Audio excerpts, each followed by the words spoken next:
Good evening. My name is Dr. Brett Robison, and I am an assistant professor of music here at Viterbo University. And I have the wonderful job of getting to conduct these wonderful young people tonight. This is the women's chorale combined with the soprano and altos from our concert choir. They will be singing a piece called Reflections from Yad Vashem. And I wanted to read just a few of the notes from the composer so it makes a little bit more sense to you. Yad Vashem, Jerusalem, established in 1953 as the World Center for Documentation, Research, Education, and Commemoration of the Holocaust. Yad Vashem is today a dynamic and vital place of intergenerational and international encounter.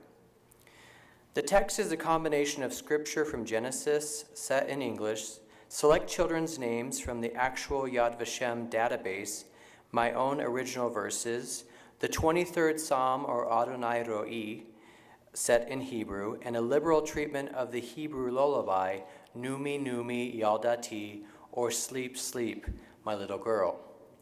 These elements were selected, written, and combined to musically and linguistically depict the spiritual, philosophical, and emotional experience generated by visiting the Yad Vashem's Children's Memorial. Following each verse are my own words of physical or spiritual description. Their purpose is to invoke not only a literal image of the memorial, but a cosmic spirituality and serenity. They should not be seen as dogma.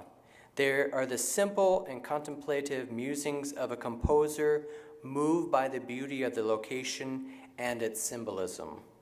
As the title implies, the piece is a reflection, or rather, a collection of reflections. Reflections from Yad Vashem by Daniel J. Hall.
Good evening.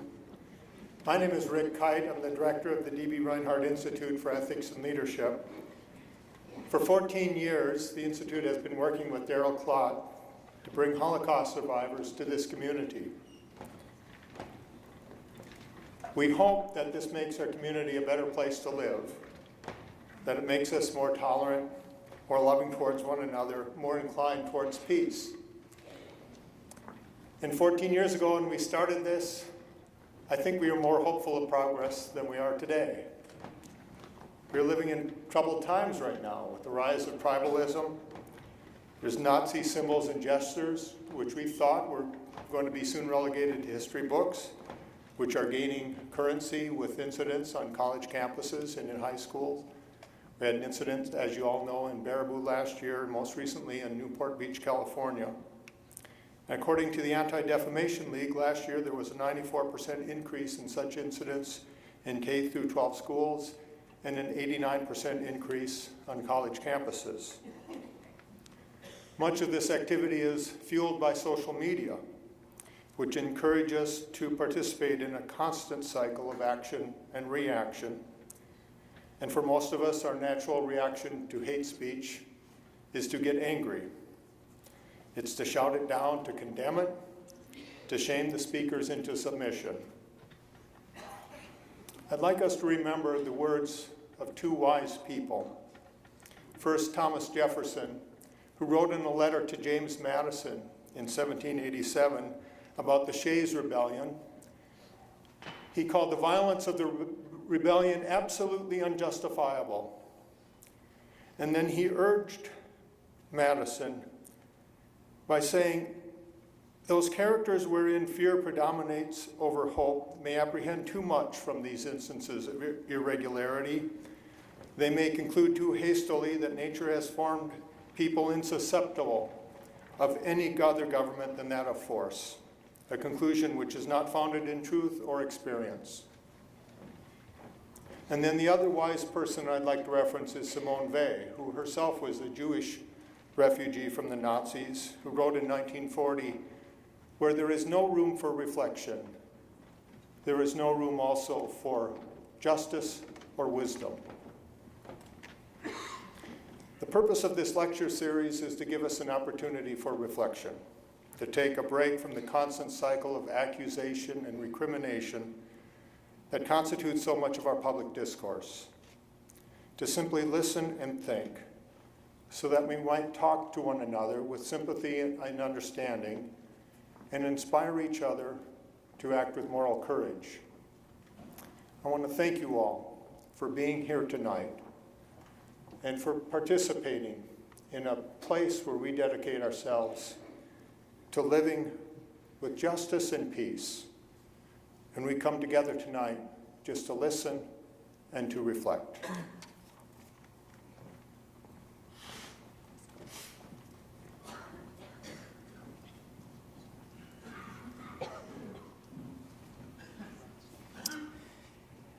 This next selection will be sung by the concert choir, and it's called In Remembrance by Jeffrey Ames. The text is a combination of the Latin Catholic Requiem Mass, which specifically takes the text Lux Aeternam, and in other words, asking Luceat Eis Domine, asking God to grant eternal light, and then eventually rest on those who have departed.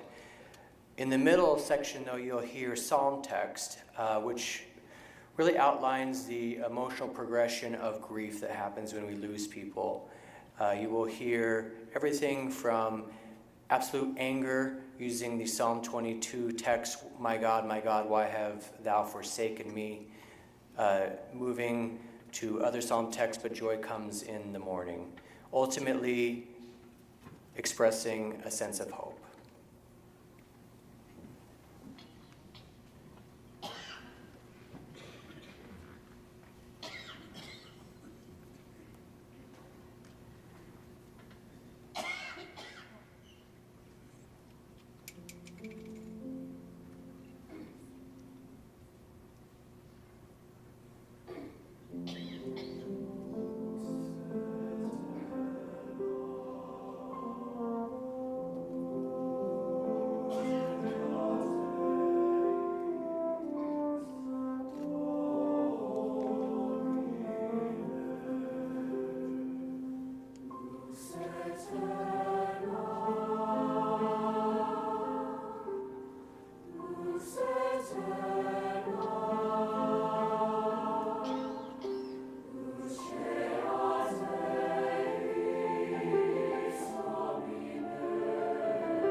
Good evening.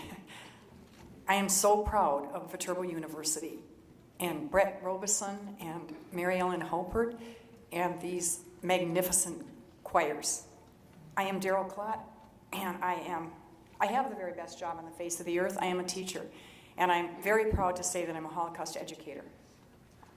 Before I begin, I want to tell you that our local TV station, WKBT, which is our CBS affiliate, Channel 8, will broadcast tonight's presentation on Sunday, April 21st at 10:35 p.m.